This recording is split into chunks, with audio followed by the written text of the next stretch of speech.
Assalamualaikum warahmatullahi wabarakatuh. Al-Fatihah. A'udzubillahi minasyaitonirrajim.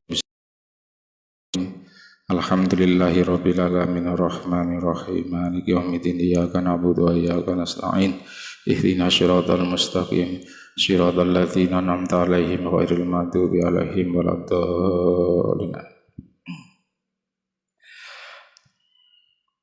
Bismillahirrahmanirrahim. Alhamdulillahirabbil alamin wassalatu wassalamu ala asyrofil anbiya'i wal mursalin sayyidina wa maulana Muhammadin wa ala alihi wa ashabi ajmain, amma ba'd. Teman-teman Ibnu IPPNU Ranting Kalisalak yang saya banggakan, baik pengurusnya maupun juga anggotanya. Tak lupa juga kepada simpatisan, para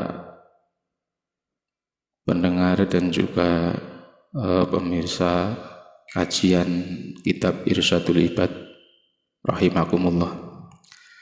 Alhamdulillah, sore hari ini kita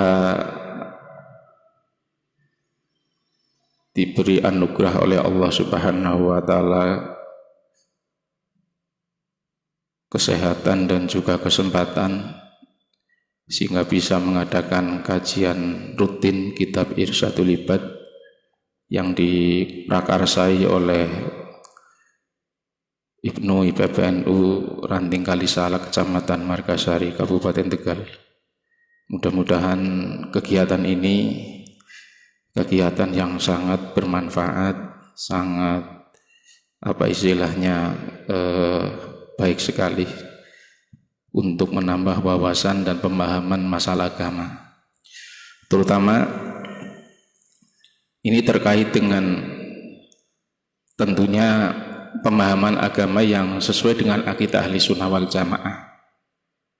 Sholawat serta salam semoga senantiasa terlimpahkan, tersanjungkan kepada junjungan kita Nabi Agung, Nabi besar Nabi Muhammad SAW.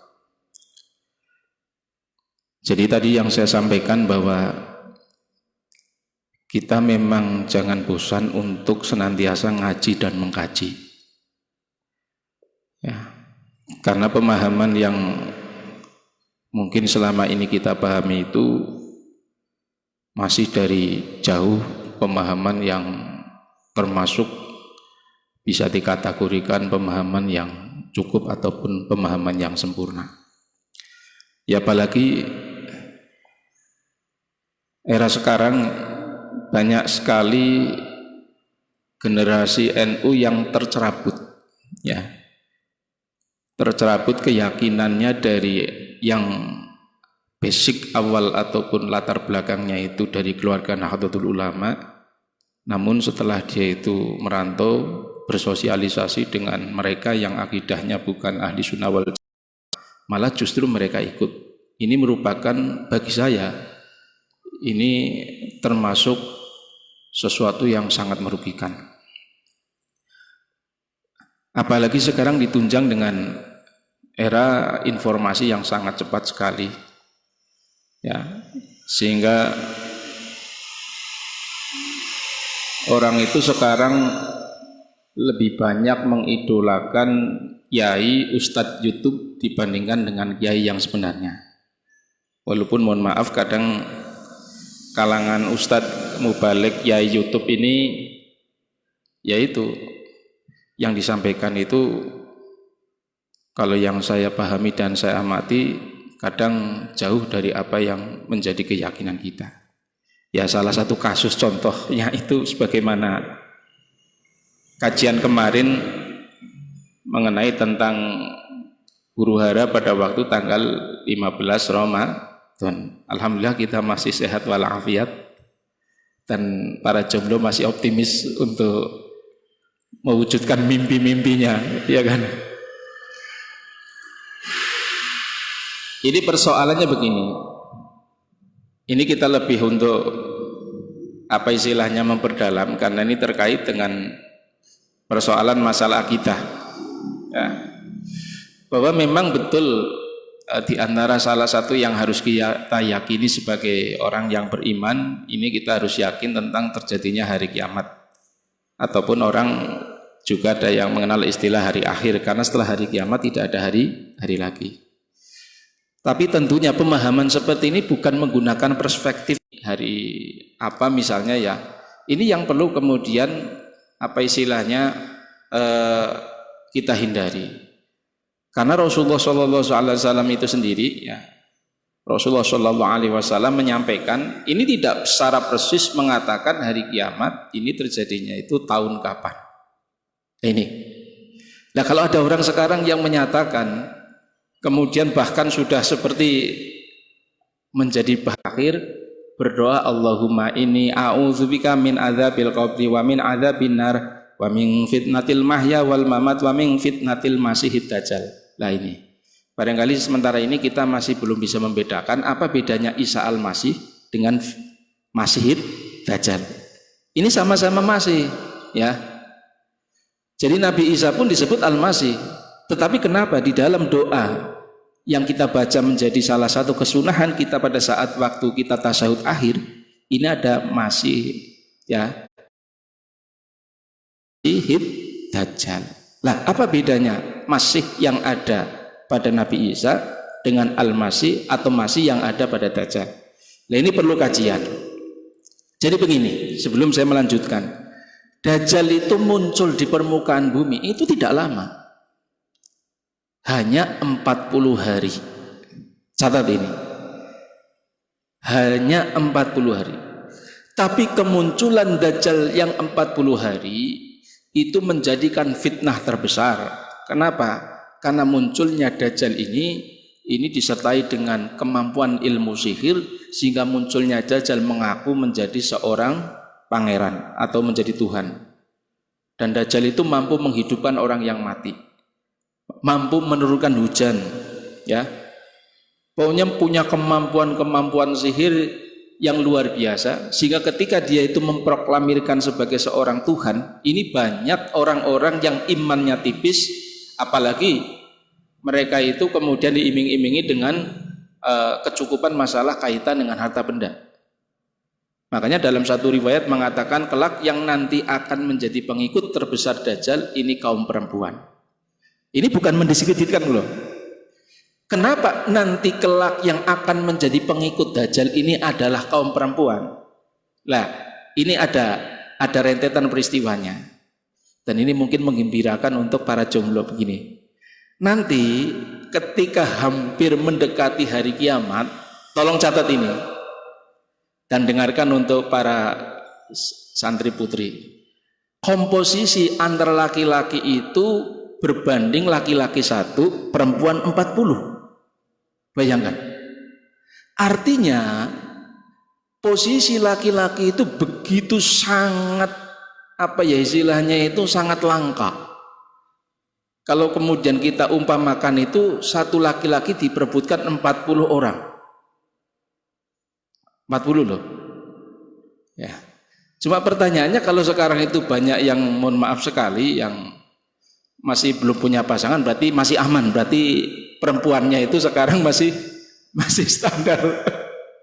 Jadi kelak itu memang menjelang hari kiamat itu di dalam hadis Rasulullah Shallallahu Alaihi Wasallam disebutkan jumlah populasi antara laki-laki perempuan ya ini bandingannya 1 dengan 40. Artinya nanti yang terbanyak populasi penduduk itu adalah kaum perempuan. Sehingga kalau misalnya terjadi suatu saat orang itu hamil kemudian melahirkan perempuan, hamil melahirkan perempuan, lah ini patut kita waspadai. Tapi kalau sekarang kan alhamdulillah kita lihat juga banyak yang lahirnya laki-laki, ya kan? Ya, artinya masih seimbang.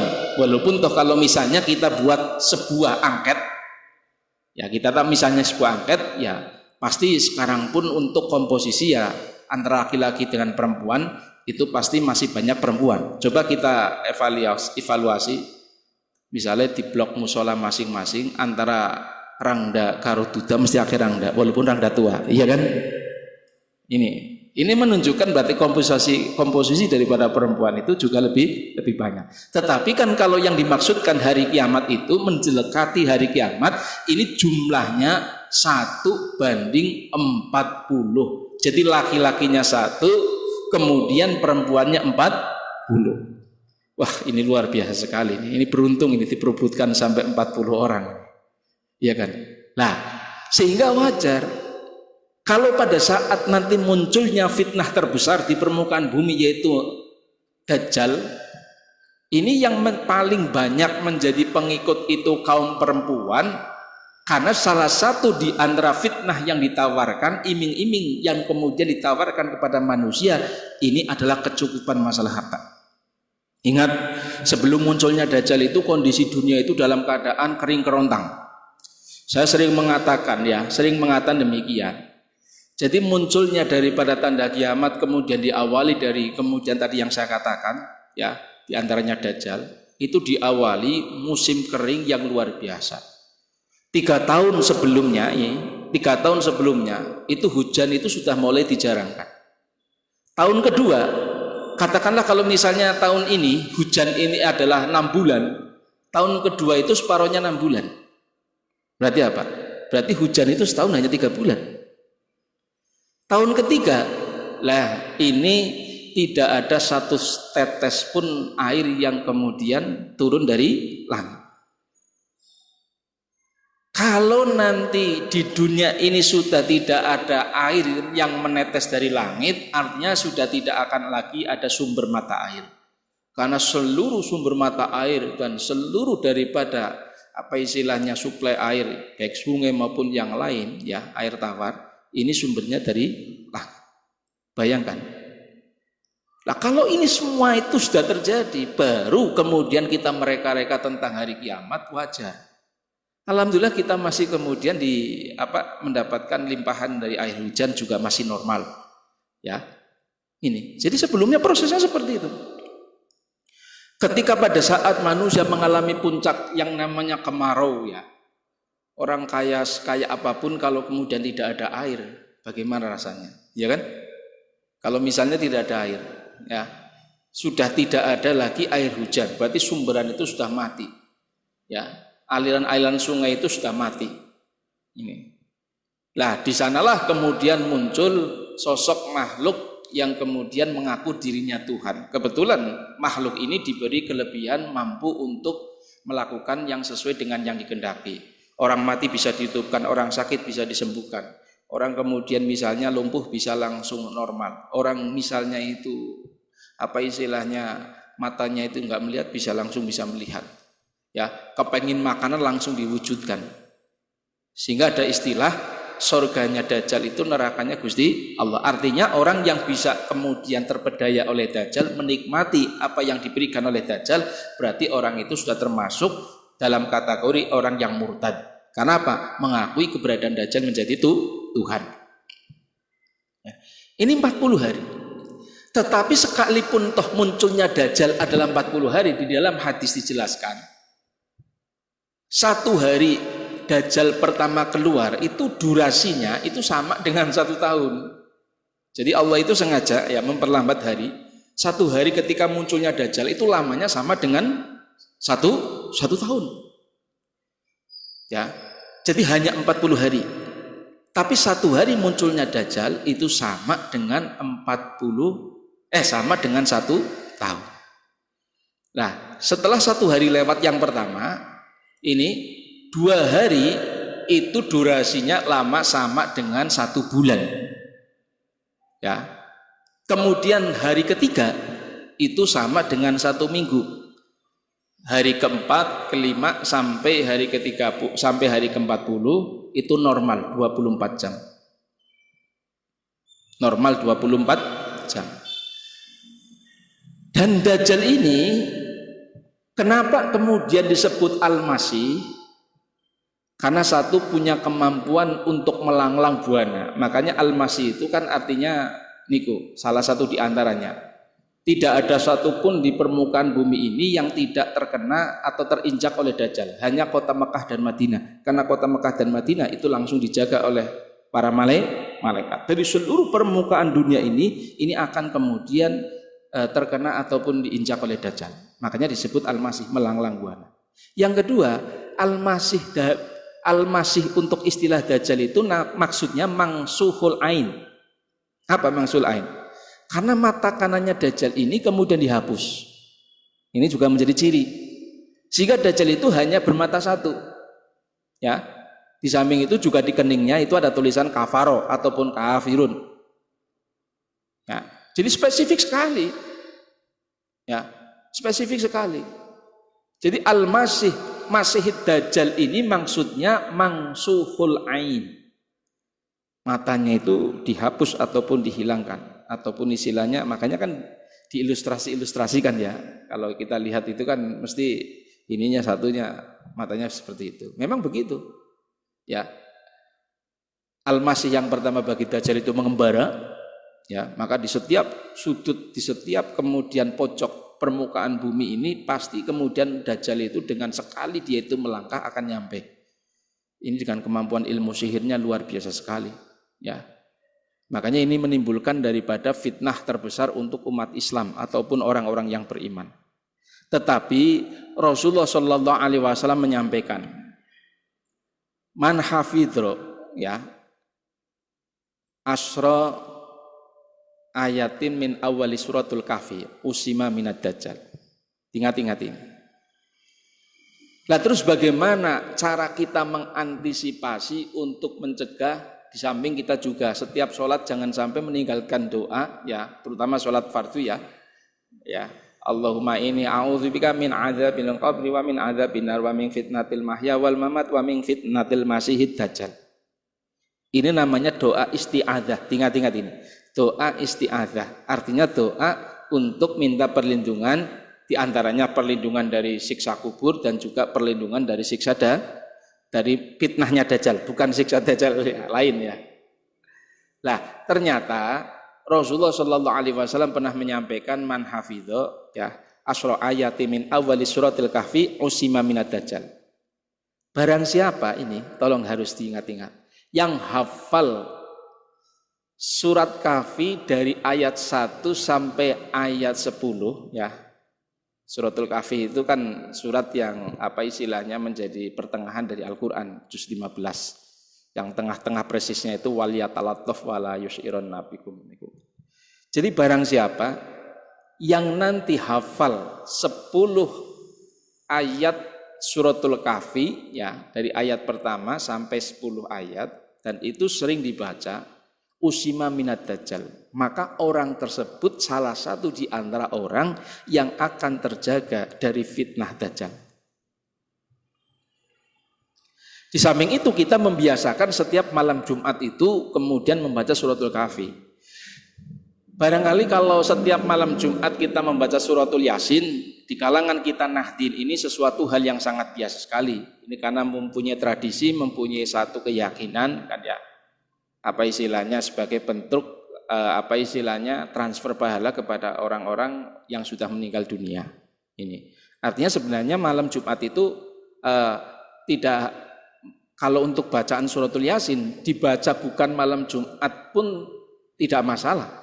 Tetapi ingat, kalau suratul Kahfi ini ada hadis yang secara spesifik yang menganjurkan dibaca malam Jumat.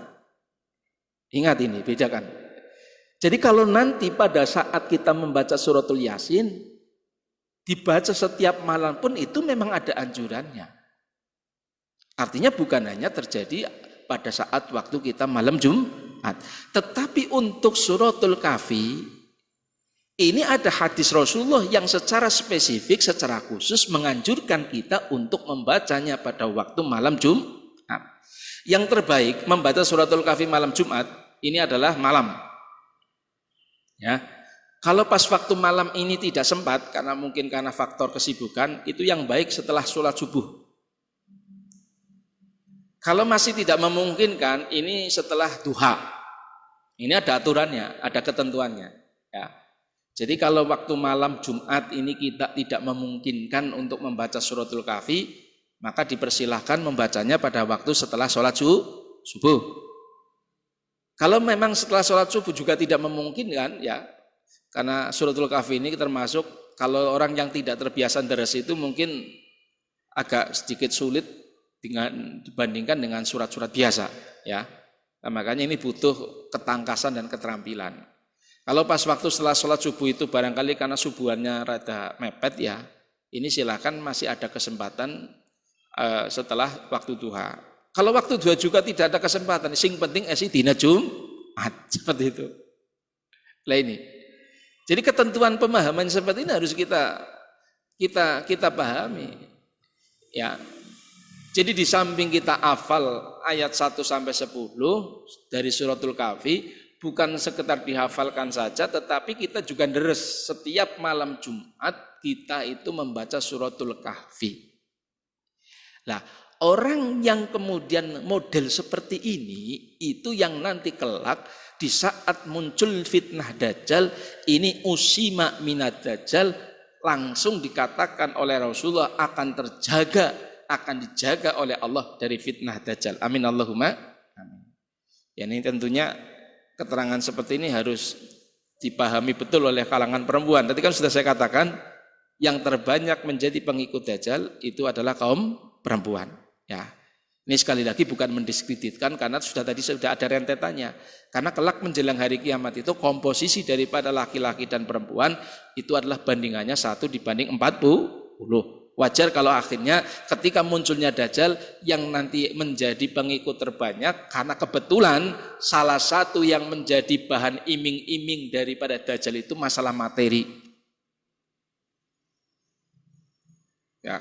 Jadi pengikut dajjal itu pada saat itu sekalipun mengalami tadi ya kekeringan dan juga cara wong Jawa paila yang luar biasa, mereka dicukupkan dengan sihirnya dajjal. Ya, kebutuhan makanannya itu dicukupkan. Tapi kan menggadekan daripada ilmu, menggadekan daripada keyakinan, menggadekan daripada apa istilahnya ketauhidan. Dengan dia itu menjadi pengikut dajjal, otomatis dia itu secara langsung menjadi orang yang murtad, yang keluar dari Islam. Nah ini merupakan musibah terbesar, musibah terbesar. Makanya harus kita antisipasi sekarang, ya. Kita mulai kemudian bagaimana setiap malam Jumat ini membiasakan membaca suratul kahfi. Di samping itu, insya Allah kalau kita sering membaca suratul kahfi, ayat 1 sampai kemudian 10 itu akan hafal, akan lancar, dan ini akan menjadi tameng, ya, menjadi daripada benteng kita ketika nanti muncul fitnah dajjal, kita akan dilindungi, akan dijaga oleh Allah Subhanahu wa taala. Amin Allahumma amin. Nah, ini yang perlu dipahami. Sampai nanti ketika usia dajjal di permukaan bumi ini sudah 40 hari genap, ya, muncullah daripada salah satu nabinya Allah yang sekarang itu masih kemudian di langit, ya, yaitu Nabi Isa alaihi salam. Nah, makanya begini, ya, kalau umat Islam itu enggak boleh kemudian meyakini tentang Nabi Isa itu wafat itu. Makanya kalau di kalender wafatnya Nabi Isa itu enggak boleh. Ya. Karena kalau kita melihat tentang penjelasan-penjelasan dalam ilmu tafsir, ya, yang mati terus disalib, yang akhirnya diyakini oleh orang Nasrani itu menjadi Nabi Isa itu sebenarnya adalah pengikut Nabi Isa. Ya, pengikut Nabi Isa yang terprovokasi oleh orang Yahudi, ya, dimanfaatkan oleh orang Yahudi namanya Yudas, ya. Jadi Nabi Isa-nya itu difitnah, Nabi Isa-nya itu kemudian istilahnya pokoknya itu disudutkan, sehingga akhirnya Nabi Isa itu disalahkan. Nah, pada saat Nabi Isa akan dihukum, maka Allah memelihara ataupun kemudian menjaga Nabi Isa lewat daripada awan, ya. Ini bukan Son Goku, ya, bukan Son Goku, ya. Awan lah. Awan itu berarti lewat apa bahasa Indonesianya? Ini Nabi Isa itu diangkat ke langit, ya. Jadi awan maksudnya lewat, ya, kukus lah ngomong bahasa Jawa nih. Jadi Nabi Isa diangkat ke langit. Lah, Yudas itu yang pengkhianat, yang dimanfaatkan oleh orang Yahudi. Ternyata orang Yahudi bukan hanya mengganggu daripada orang Islam. Orang Yahudi itu memang sejak awal itu memang kurang suka terhadap kelompok yang bukan dari kelompoknya. Termasuk Nasrani itu bukan kelompoknya. Ya. Walaupun toh Yahudi dan Nasrani pun akhirnya juga tidak suka kepada umat Islam. Ya. Buktinya kan di dalam surat Al-Baqarah dijelaskan walang tardo angkal yahudu walan nasoro hatta tetapi ami milatahu. Yang akhirnya Yudas yang asalnya adalah merupakan pengikut dan muridnya Nabi Isa karena dimanfaatkan, diprovokasi oleh orang Yahudi sehingga mempengaruhi orang seakan-akan Nabi Isa itu bersalah. Akhirnya Nabi Isa itu disudutkan, mau dihukum. Ya. Dalam pemahaman orang itu Nabi Isa disalib. Ya. Tapi ternyata Allah melindunginya, jadi Nabi Isa-nya itu diangkat ke langit. Dan yang tetap disalib itu justru si Yudas itu pengkhianatnya. Yang diyakini akhirnya menjadi Yesus Kristus. Yang disalib itu kan. Yang di dalam gambar-gambar itu yang menjadi. Nah Nabi Isa itu nanti diturunkan pada saat waktu Dajjal sudah 40 hari genap ada di dunia. Nanti munculnya Nabi Isa itu di Palestina. Ya. Jadi Dajjal pun nanti akan terbunuh, ya, akan terbunuh di daerah yang kalau di dalam keterangan-keterangan itu di sebelahnya pintu Lut, ya, di daerah Palestina. Saya juga tidak bisa menjelaskan seperti apa, ya, karena intinya itu bahwa Dajjal tidak terbunuh di Indonesia, Dajjal tidak terbunuh kemudian di Amerika atau di Cina tidak, tapi di dalam keterangan-keterangan hadis Dajjal itu terbunuh oleh Nabi Isa. Ini adalah di Palestina. Ini. Nah, rentetan ini harus kita yakini pemahaman seperti itu. Ya. Lah, konon katanya itu kan bersamaan dengan daripada Nabi Isa muncul seorang yang akan menjadi pemimpin umat Islam yang akan mencapai kejayaan, yaitu Imam Mahdi. Jadi Imam Mahdi itu nanti membawa umat Islam setelah Dajjal terbunuh itu hanya 8 tahun. 8 tahun. Lah setelah itu muncul mulai daripada pertanda hari kiamat kubro yang sangat jelas, yaitu salah satu di antaranya yang sebagaimana yang menjadi viral, ya, duhon, ya. Setelah duhon kemudian matahari yang mestinya terbitnya dari timur pagi hari itu sudah muncul dari barat. Pada saat waktu matahari muncul dari barat, maka ini merupakan kesempatan sudah tidak ada lagi orang bertobat. Artinya sudah tidak ada lagi kesempatan untuk bertobat. Jadi pada saat waktu Dajjal masih ada, kita masih bisa kemudian kita taqarrub, ya, mendekat diri kepada Allah, ya. Pada waktu masih zamannya masih Imam Mahdi kita masih bisa. Tapi pada saat waktu kemudian matahari yang mestinya pagi hari terbitnya dari timur, ini kok ternyata munculnya bukan dari timur, tapi munculnya itu adalah dari barat, maka ini merupakan finish, merupakan batas terakhir.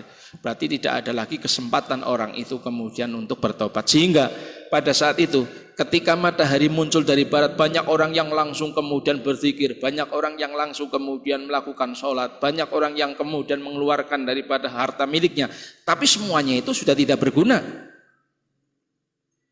Sudah, ini selesai, ya, sudah tidak ada lagi kesempatan. Itu tapi ketika matahari munculnya bukan lagi dari timur tapi dari barat. Lah, rentetan peristiwa ini saling berkaitan.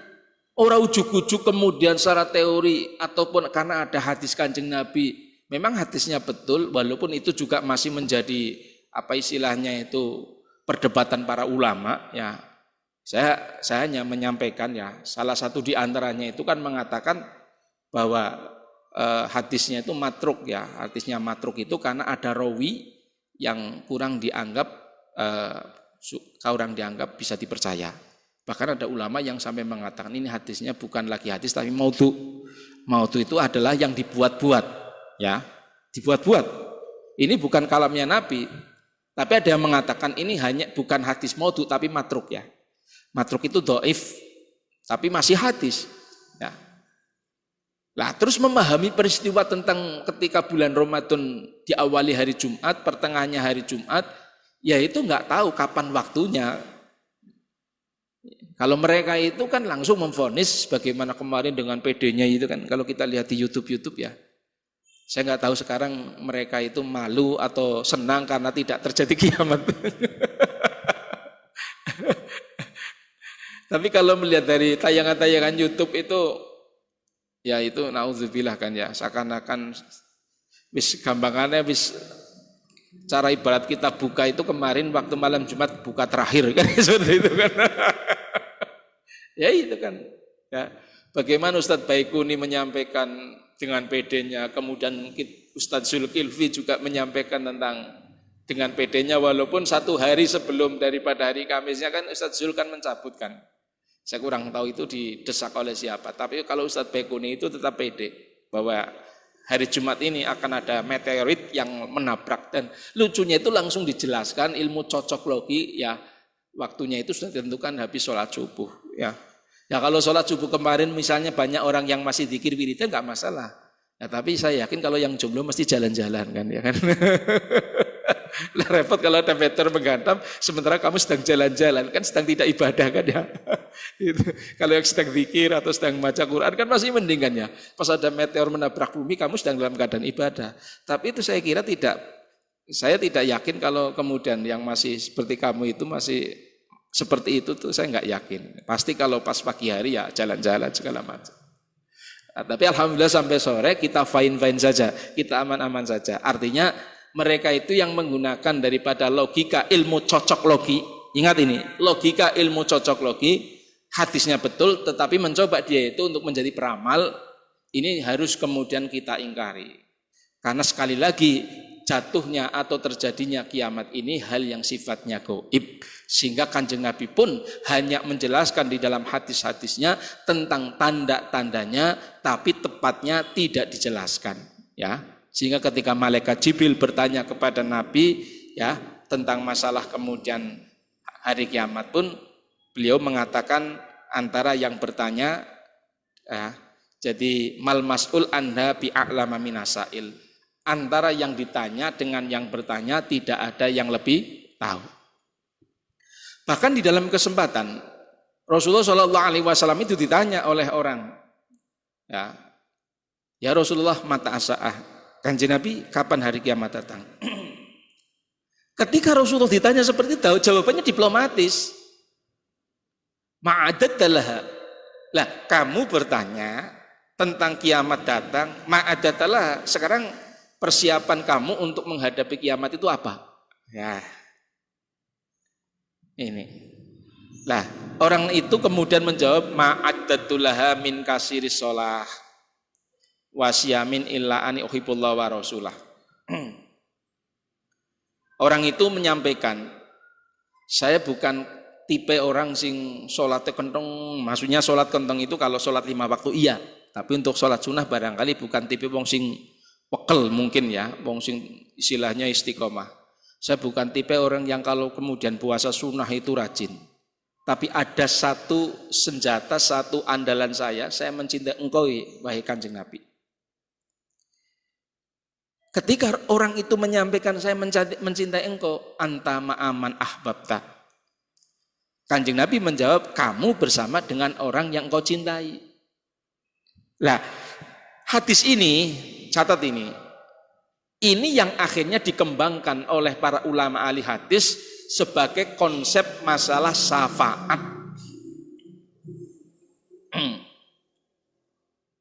Artinya apa?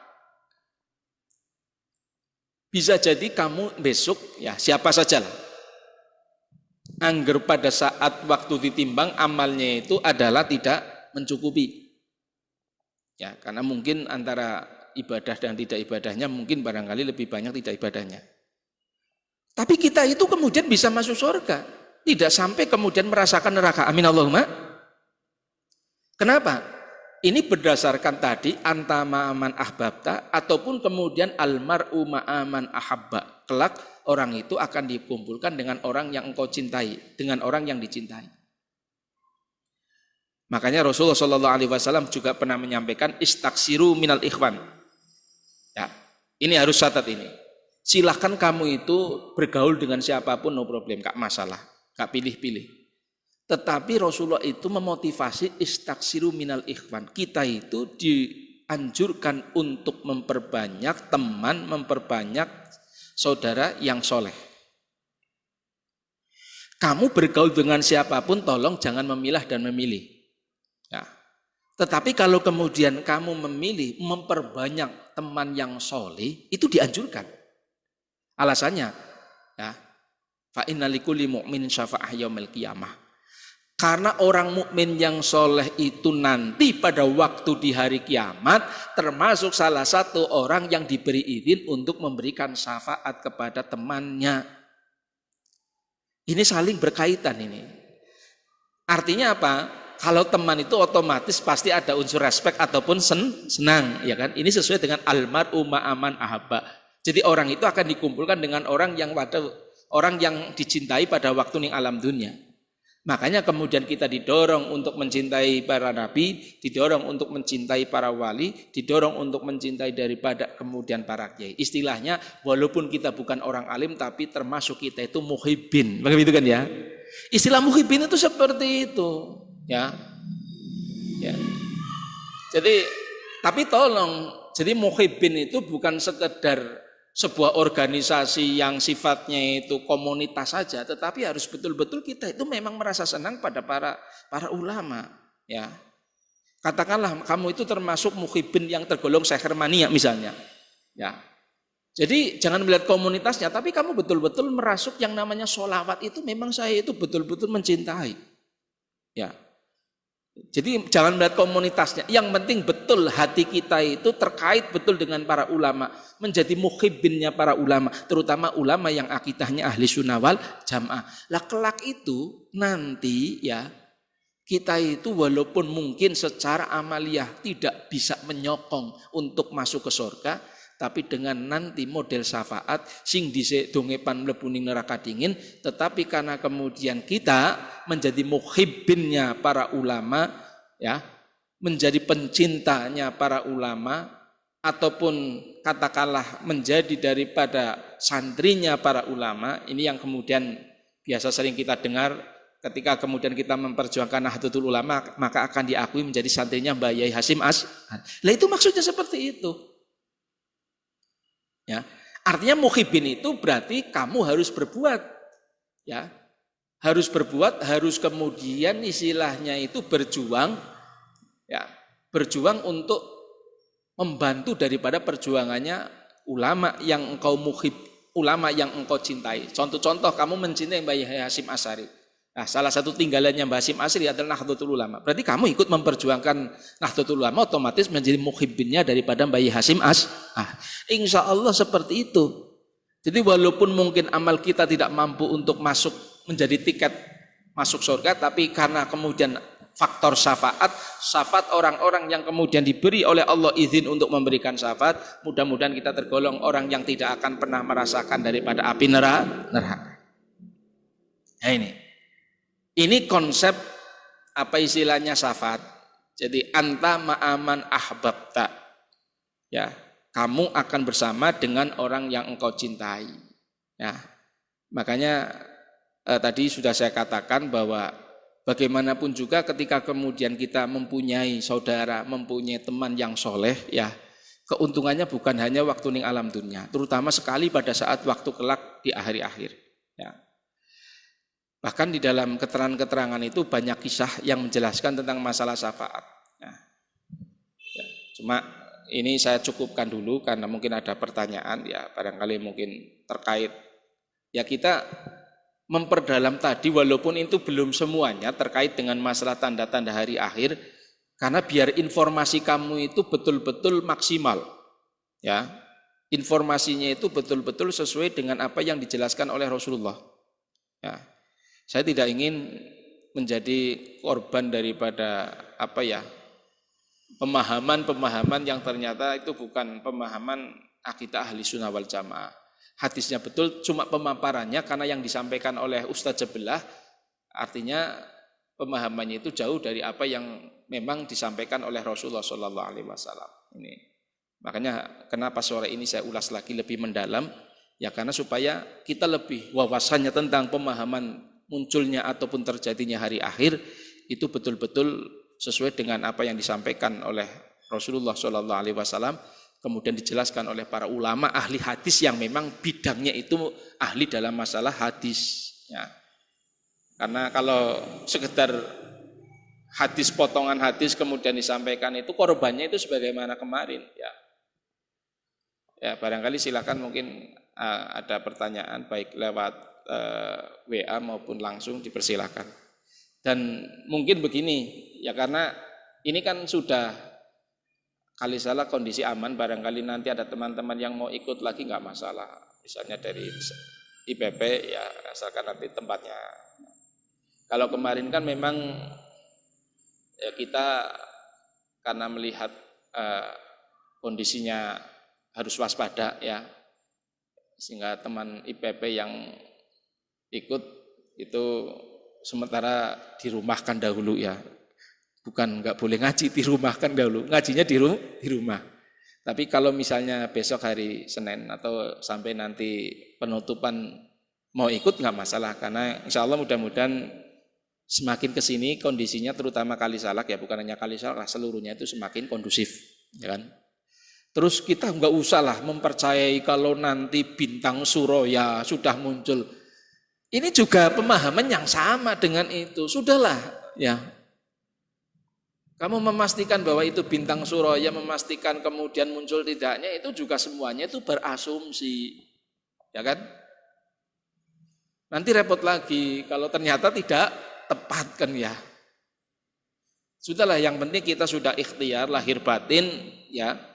Sudah kemudian segala macam ikhtiar batin juga sudah kita lakoni, kunut nazilah terus menerus ya. Jadi begini, ini mungkin juga pemahaman yang perlu dipahami mumpung kita saya ingat. Aslinya itu kan kunut nazilah ini. Ini kan dibaca setiap sholat 5 waktu. Nah, terus bagaimana untuk khusus nanti malam? Kan begitu kan ya? Nanti malam kan tanpa kemudian kita melakukan kunut nazilah pun sudah dianjurkan ketika bulan Ramadan sudah memasuki separuh akhir untuk melakukan kunut. Lah, maka yang sebelumnya kita itu kunut nazilahnya pada saat waktu setelah sholat Isya ini untuk khusus mulai tanggal 16, 17 sampai tanggal terakhir bulan Ramadan, kunutnya ditempatkan pada waktu setelah sholat witir. Ya, kalau misalnya hari pertama sampai 15 kan kita memang tetap melakukan kunut nazilah, dan tempatnya kunut nazilah itu pada waktu setelah sholat Isya. Ya kan, karena memang seluruh kunut nazilah itu kan memang full 5 waktu sunnah dilaksanakan. Nah, tapi kan di sini ada ketetapan ketika bulan Ramadan memasuki separuh akhir, kita dianjurkan kunut. Bagaimana? Ya kita posisi ketentuan hukumnya itu lebih kuat untuk melakukan kunut yang memang sudah secara spesifik Rasulullah itu menyampaikan di samping sholat subuh juga pada saat separuh akhir bulan Ramadan, berarti mulai tanggal 16. Artinya mulai nanti malam. Untuk penempatan kunut nazilahnya bukan setelah sholat Isya, tetapi ditempatkan pada saat waktu setelah sholat witir. Artinya kita menggunakan dalil yang lebih kuat. Nah, kalau kunut nazilah itu kan memang dalilnya umum. Pokoknya kalau ada bencana kita dianjurkan untuk kemudian melakukan kunut nazilah pada saat waktu sholat 5 waktu. Nah, kebetulan ini juga ada musibah, ada bencana. Tetapi juga memasuki ketentuan yang dianjurkan Rasulullah untuk berkunut. Ya makanya kita tetap kunut nazilah, cuma penempatannya bukan pada waktu setelah sholat Isya, tetapi penempatannya pada waktu setelah sholat witir. Mulai nanti malam sampai terakhir bulan ada waktu 8 menitan lah. Monggo, barangkali ada yang bertanya baik lewat WA maupun langsung, dipersilahkan. Kalau ada, ya masalahnya ini memang Saya ingin apa yang tadi saya sampaikan itu kan kadang mungkin terlewat ya. Ada interaksi yang mungkin masih belum bisa dipahami ataupun penjelasannya masih tidak begitu dipahami, itu diulas lagi ataupun ditanyakan. Karena ini kan bahasanya kajian, ya kan? Kalau kajian itu kan ya itu, ya sebuah tema kemudian dijelaskan secara mendalam, itu namanya kajian. Jadi bukan hanya lewat, bukan, tapi harus mendalam. Makanya ini penjelasan tentang masalah tanda-tanda kiamat pun tadi kan sudah saya sampaikan secara mendalam, ya. Bukan hanya sisi munculnya dukhon ataupun asap, ya. Ya. Tapi kalau munculnya dukhon pada waktu malam tak benar, ya otomatis yang tadinya puasa ngerokok kan muncul dukhon kan ya. Tapi kan itu tarafnya lokal kan. Tarafnya lokal. Itu.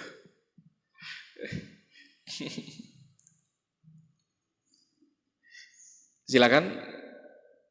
Nah, mungkin ada pendengar yang bertanya atau mau menanyakan. Iya.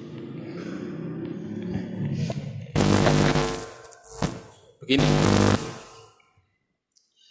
Memang ada apa enggak?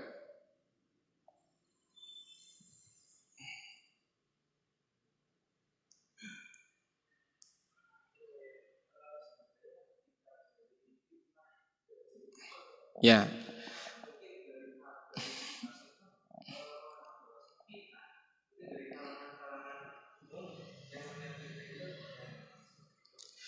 Ya, terima kasih. Istilah fitnah itu multi tafsir, multi arti ya. Kalau misalnya perempuan itu kan harus kemudian menutup aurat karena untuk menghindari fitnah. Kalau yang dimaksud fitnah itu adalah menghindari daripada, kalau bahasa sekarang, pelecehan seksual kan begitu kan ya. Menghindari hal-hal yang sifatnya pada masalah pelecehan seksual. Tapi kalau dalam konteks fitnah dajjal itu bukan seperti itu.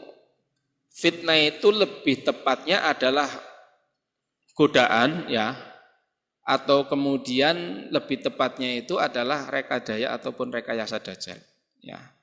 Jadi fitnah dajjal itu godaan dajjal lah, sudahlah, kalimat yang dipahami.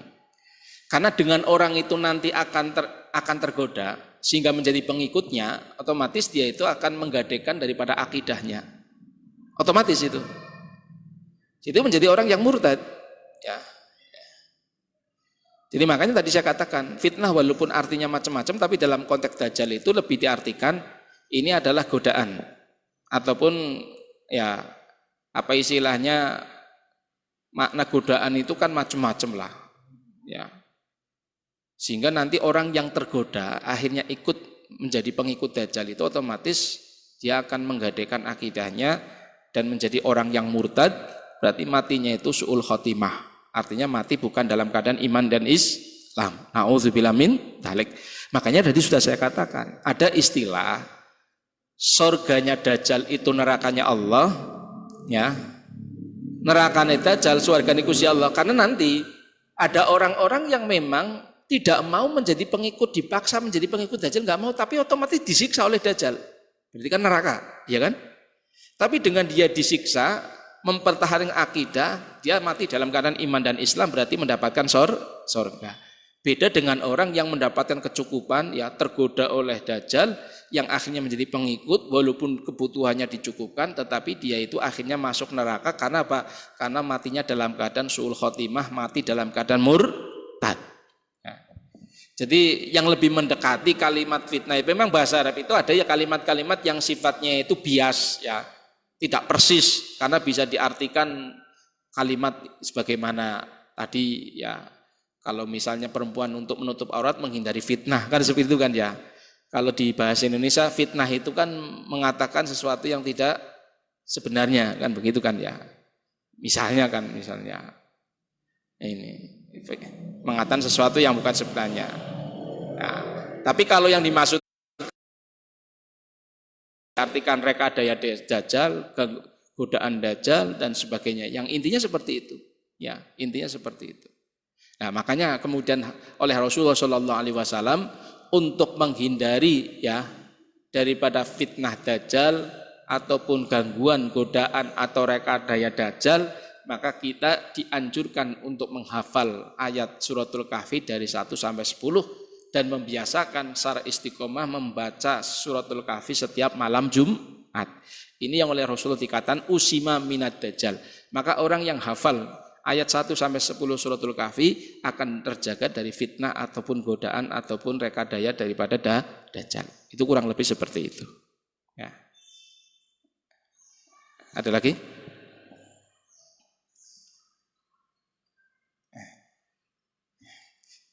Ya, kalau nggak ada ini penutup lah, waktunya sudah hampir habis. Jadi kesimpulannya begini,